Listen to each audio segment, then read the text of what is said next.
welcome back to Caveman Crawling. It's Caveman here. Today we're going to unbox the CRC Racing scx24 Jeep JL Wrangler. And let's open it up and see what's inside.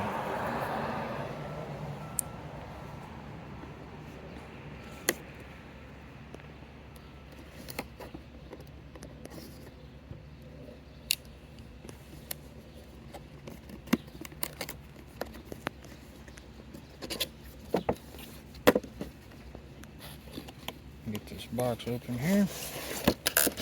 Alright, first up we have the CRC Racing Jeep. It's got a pretty cool little desert scene in the back of the packaging.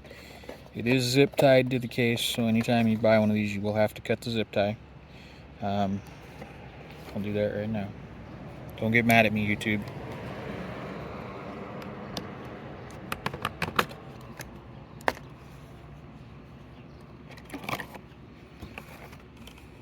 This is what it is. This one, instead of like the Gladiator or the Bronco, this one is a body pin, just like the C10s and the B17 Betty that we did.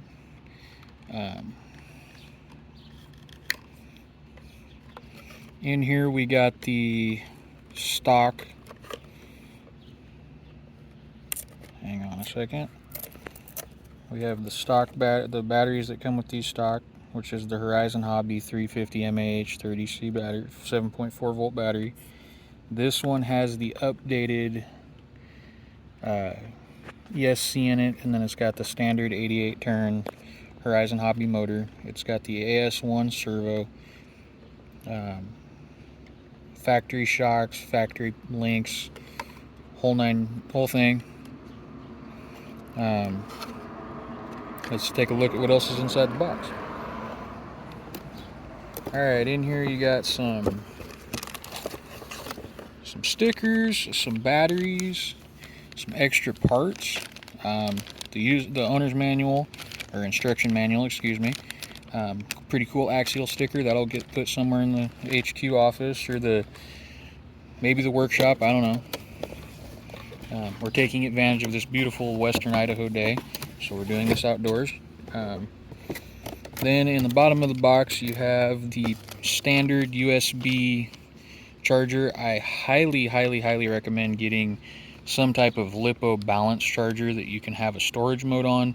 These chargers are known to be very unreliable and they're kind of dangerous. So there's that.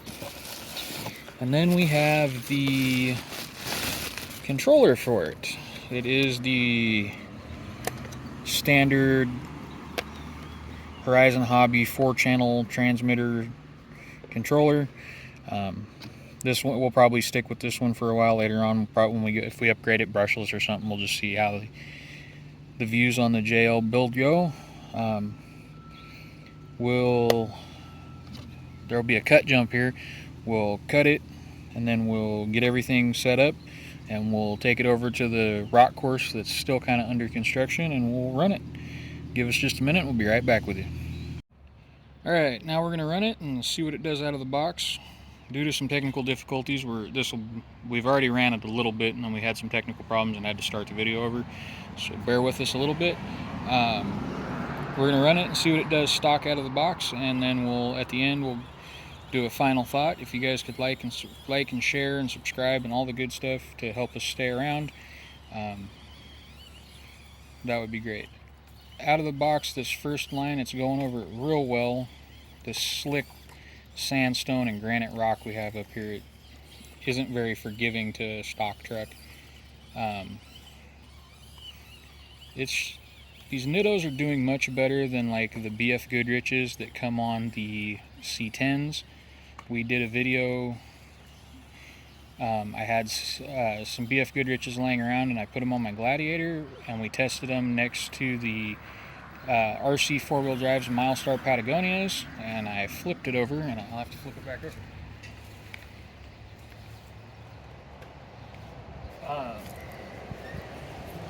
Let me know in the comments if you guys would like to see a Nitto, stock axial Nitto tire versus the Patagonias for a future video. If you guys want to see it, just let me know down in the comments, and I will absolutely do that. Be on the lookout. We are going to do a build on this. We're going to do, and then we'll also have more videos on the build series for the Gladiator. We will also at some point do a build on the B-17 Betty that we unboxed. There will also be some build videos on a deadbolt and a comp style buggy setup. It's got some longer length. It's going to have some long links on it. It's got an Endura Rock Basher, I believe it's called, body. As you can see, these sandstone rocks that we have up here in western Idaho, they're not forgiving. My gremlin will flip it back over so we can continue on. Of the ones I've drove right out of the box, short of the B-17 Betty, this one definitely handles the best and has the most grip. The deadbolt, in my opinion, is a little bit top heavy. I know a lot of people go for the deadbolt because of the price point. If I remember correctly, this one is only a few dollars more than the deadbolt.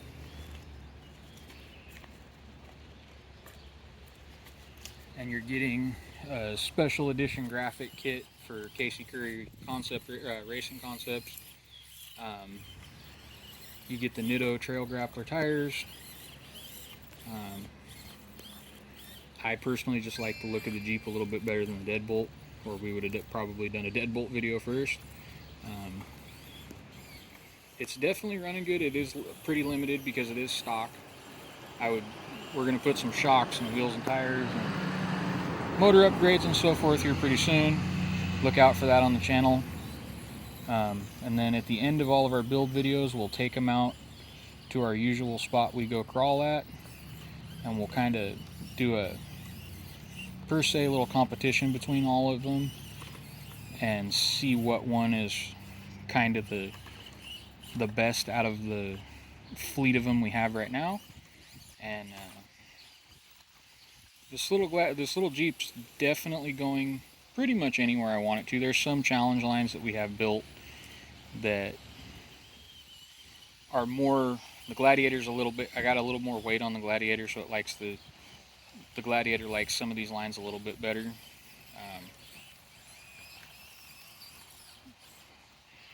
We're getting pretty close to, we'll probably do another couple lines and then we'll take it over to the table and we'll kind of give a final thought on it and what I think and what I would recommend. I'm not an expert, this is just my opinion, but see if I can't get over this little sandstone rock right here.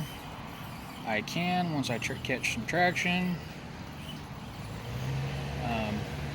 So far I'm still pretty firm and adamant about the Milestar Patagonias from RC 4-wheel drive parts are much better, but for the stock setup that this is, I do like these Nittos.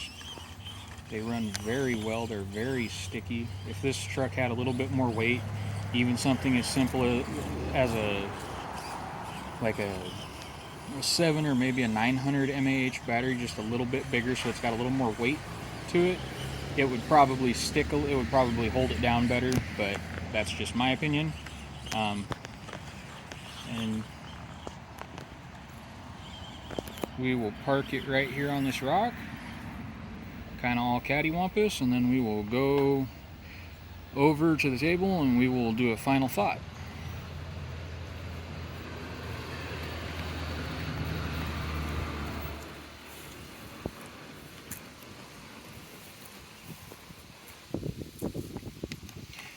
Alright guys,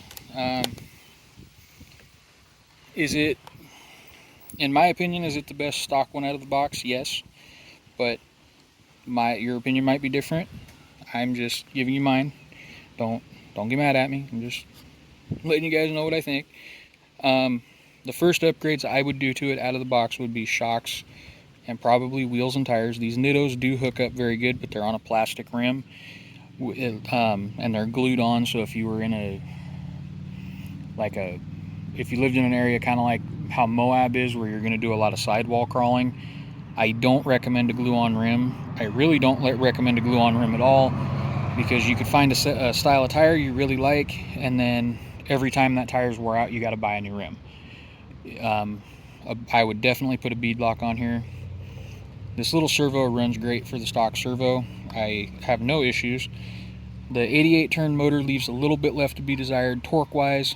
I'm more accustomed to like a 66 turn or something like hot racing or enduro. That's just my preference. I know a lot of people like the 50 turns because they're more torque and speed, but hey, each their own.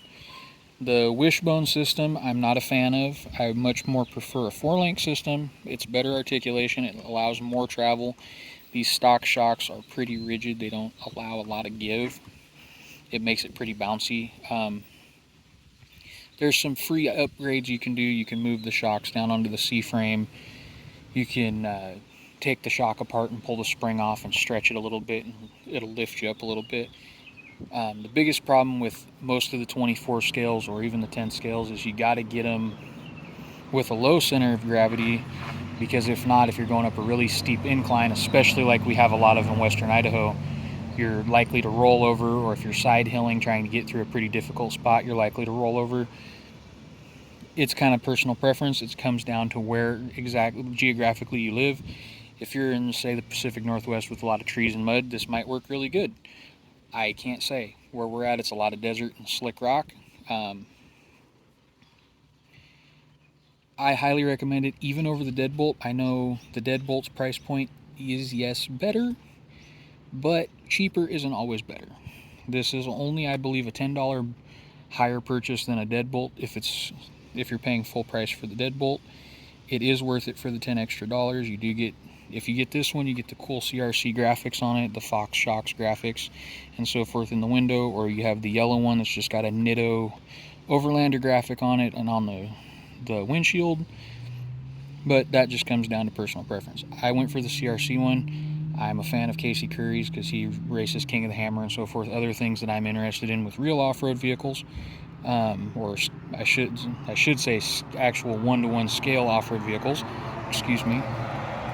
I highly recommend it for the price point. Stay tuned for a build video on it. We're going to do some different shocks, wheels and tires, a 4-link kit. Eventually we'll probably convert it over to brushless, upgrade the ESC receiver, transmitter, all that fun stuff, the servo. Probably put some metal steering tie rods on the front for the time being, maybe some diff covers. We'll just kind of see, play it by ear. But that is all today from the HQ. I am the caveman and the gremlin that is videoing. Thanks for watching. If you could like, subscribe, and comment, it greatly helps us out, and we'll see you on the trail.